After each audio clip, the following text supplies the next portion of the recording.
Sabah al Khair students, my name is Arwa and today's topic is error and measurement. So again we have series of this topic. We will do lots of numericals on this topic and numericals from board exams, IIT, competitive, NEET, G, all type of numericals we are going to do.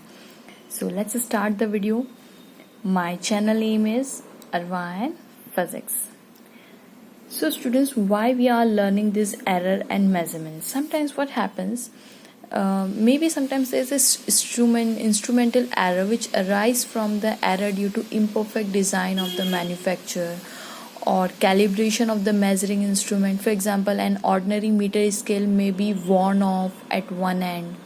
In a vernier calipers, the zero mark of vernier scale may not coincide with the zero mark of the main scale, or maybe error arise due to imperfection in experimental technique or procedure. For example, to determine the temperature of a human body, a thermometer placed under the armpit will always give a temperature lower than actual value of the body temperature. Maybe due to personal error. For example, personal error arise due to inexperience of the observer or defect in the eyes of the observer. For example, lack of proper setting of the apparatus, reading and instruments without setting it properly, and etc. Or maybe error due to an external cause. For example, external conditions such as temperature, pressure, humidity, etc. during the experiment may affect the measurement. Or because of the least count error. Least count error, the smallest value that can be measured by instrument is called the least count. So there are because of these type of errors we generally encounter these type of error during our experiment, and due to which our result varies. So we want to know, for example, the actual value suppose is 3, true value of your measurement is 3, but now because of these type of error which I discussed, because of these maybe you got now these broad window, about you got less than 3, maybe you got 2.5 value, maybe you are getting 3.5 value. So you have this much broad window, means in this now you are saying okay fine, because of certain type of errors my window is broad now, so in between this we will get the answer. So it's better to design, it's better to calculate the errors in a permissible limit. Okay, for example 1%, some experiments will allow only 6%. Okay, 6%, less than 6% error is allowed. In some experiment 2% error is allowed. So within permissible limit we have to actually first calculate the error. Okay, so that's why we are learning this topic, error and measurement. Student, I want to tell you first about absolute error, mean error, relative error, or fractional error. Okay, what is our first topic? Absolute error.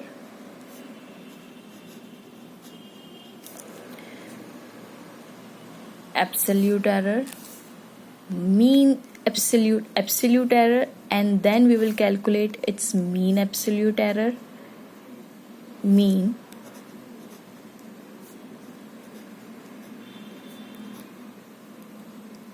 absolute error, and then we will calculate, after calculating it we will calculate relative or fractional error.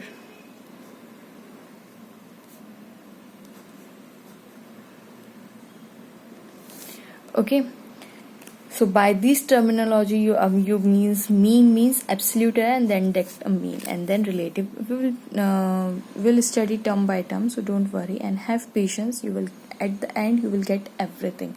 We'll do lots of numericals, we'll do everything. Just have patience and watch the video. So what do you mean by this terminology, that is absolute error? Absolute error means, students, there's a definition, so we will not jump into the definition. Instead of it we'll directly come to the main point. What do you mean by absolute error? For example, as you may have noticed various time your teacher may be saying, keep saying to you, students, take at least 10 observation of the following experiment. Whatever experiment you are doing, at least take 10 to 20 observations of it. So what are observations? Observation means suppose you measure some values. Let's say for some you have measured a1, you have measured values a1, a2, a3, a4, a5 up to an. Let's say you measured value up to an. Your teacher keep on saying students take 10 to 20 at least measurements so that there will be less error, and they keep on saying like this. So why they are saying, look, for a particular experiment, look how many values you are getting. Maybe when you done your experiment first time, you are getting a1 value. When you are doing second time, you are getting a2 value. These a1 a2 are anything measured values. Maybe time, you are measuring time for simple pendulum. Let's say you are measuring times, then you will t1 t2 t3 t4, you are measuring n times. Okay, any values you can take. So a1 a2, let's say these are my measured values. What are these are my measured value, and I have measured it till n times. So look carefully, you are getting each time different answer: a1, a2, a3, a4, a5, a6, a7 up to an. So these are your measured values. Fine. Okay, now what you are going to, of course many of you get an idea what at the end what will you do. You are going to measure the mean. How will you take the mean of these value? You will get mean of this by, let's say mean is m for mean. Okay, then a1 a2 plus a3 up to dash day. You have to take all the sum, and how many observations you have taken? You have taken n observations, so just divide it by n. So in this way you will get a mean of your observation. Since mean is generally, when you take arithmetic mean of certain values, is taken as the best possible or true value of the particular quantity. If the same is not, suppose you are the teacher has not given that time period of this pendulum is 10 seconds, let's say, but they have not mentioned you. So what they will say, okay, whatever you have taken 20 you have taken 20 observations, so fine, just take a mean. So generally mean is you can say it is mean is equals to arithmetic mean. Arithmetic mean or true value. In physics we will use this term true value for, instead of saying arithmetic mean, we will say true value of particular observation. So let's say when you have taken these measured values, you have taken the mean of it, and this aim we will say its true value, main value, okay, of this observation, which will come in between this. Okay, fine. And don't worry, you just come to the term, you just have your terminology definitions in your mind, and at the end when we'll do calculations, one numerical, two numericals, you will get an idea.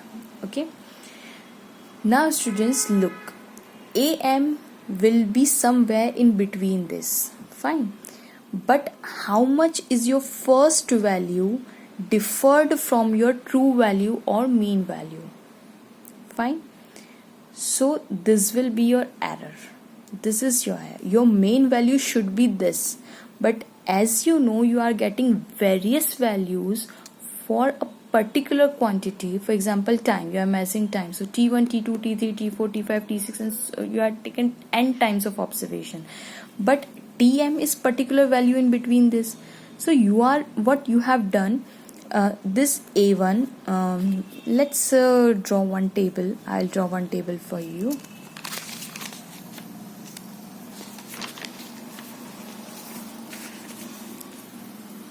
Look, a1 a2 a3 a4 a5 a6 and dash dash dash up to an.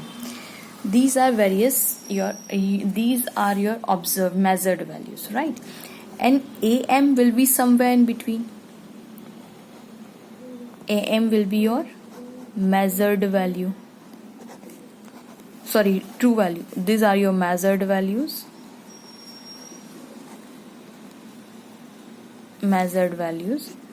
and sorry, this is your true value. What is your true value? True value is your am. So how much is the variation from first value to the measured value? A2 to AM, A3 to AM, A5, A6, this much, and in between this there must be AM also. AM somewhere, because true value, this will be in between, in among this from AN to AN, A1 to AN. AM will lie somewhere in between. Okay, fine. So AM, and there's so many values among this. Okay, so how much there's a variation from true value to the measured values. What I am trying to say, this is called absolute error in the individual measurement. This is called your absolute error. What is absolute error? That is A1 minus, this is AM is your actual value. So how much there is a variation from AM and AM? How much there is a gap interval? How much there is a gapping from AM to A1?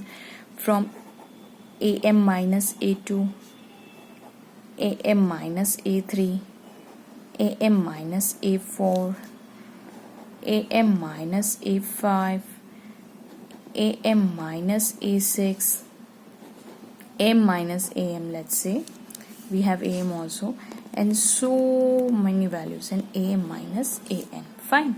So these are called, since measured true value is this, the answer, your answer is supposed to be AM, but since you have these are your measured values, so how much is the variation, how much you deviate, how much your measured value deviate from your true value, so that deviation is called absolute error. Okay, since this is A1 deviate from AM, this will give the difference will give you answer, so that's why this is called delta A1. What is delta A1? Delta A1 is the absolute error, or in more nice term I would like to say, A1 is how much A1 varied from AM. Your measured value, this is your measured value, this is your AM. How much there is a difference between AM and A1? That difference is your error. This is AM, true value, and how A2 is the difference between two gives you absolute error. This is delta A3, this is delta A4, absolute error in A5, absolute error A6, this is 0 because same values, and this is delta AN. So these are your absolute errors. So now some of you are thinking there's so much error. How can we do now? How can we proceed our procedure? So the best way is what I said. First you have to think of the term absolute error. So what is absolute error? How much your measured value vary from the true value. So that will give you absolute error. Now just what is next step? Next step is mean. Mean of absolute error. What do you mean by mean? Mean of absolute error. Mean absolute error. Very nice, students. Many of you get the point. This is my absolute error, and since I have to take a mean now, mean absolute error. So how will I take a mean? Mean of delta AM. Mean means delta A1, delta A2, delta A3, plus up to dash delta AN. Students, now one more thing. Many of you have encountered this in your practical, that your true value and your measured value, if your true value is greater than your measured value, then answer will be positive. But if it is less and your measured value may be more, because it's like a window. If you have 3 over here, maybe your answer will be 2. So 3 minus 2, it's fine. Your measured value is 3, it's larger. But if your measured value is 4, then 3 minus 4 will give you negative answer. So we just take mod of all it, so that there will be, we just want a magnitude. We are not we don't want to involve in plus minus sign. So we are taking a mod of all absolute error and then divide by n. What does it will give? Yes, it will give this. Since look, A1, A2, A3, these are measured values. When you take a mean, you said it at true value. You said it as true value. AM is your true value. But now since it is error, it is absolute error. So mean of these absolute error will be represented by delta of AM. This is, if you are not getting, I will again write it as delta of AM. Okay. So what is delta AM? Delta AM is equals to delta A1, delta A2, delta A3. You have to take mean of all absolute error, and that will be represented by delta AM. That is error in your mean value. Okay, there is a variation. This will give you the variation. Error. First you have calculated true value. And then you have calculated mean of errors. Measured value mean, and then errors mean. Okay, fine. Okay, what will be the next step? Next step is very simple. Now how will you write it as? Your final measurement will be A. What is A? A is your physical quantity. Let's say your school teacher tell you find out the time period of the simple pendulum. So that time period is T is this. So this can be written as AM. Remember what is AM? AM is your true value. AM, and error will be plus minus. Plus means, suppose your true value is 3, so it may be 4 and this is 3, so plus and minus. If you move towards negative direction, then minus. Towards positive, larger than 3, plus. Less than 3 your answer is, then minus. Then it may be AM and delta A mean. What is delta A mean? Again, absolute error mean. Okay. Or A, for one value of A will be AM plus delta of A mean, means measured value is this, and one value is AM minus delta of A, means this is your true value, which is AM. Maybe one of your answer will be AM plus delta A mean, and one of your answer may be if you subtract AM minus delta of A mean. So one this, one plus, and one negative. Okay, students. Students, in my next part we will discuss only numericals on this topic. So please do watch next part also. Thank you so much. Khuda Hafiz.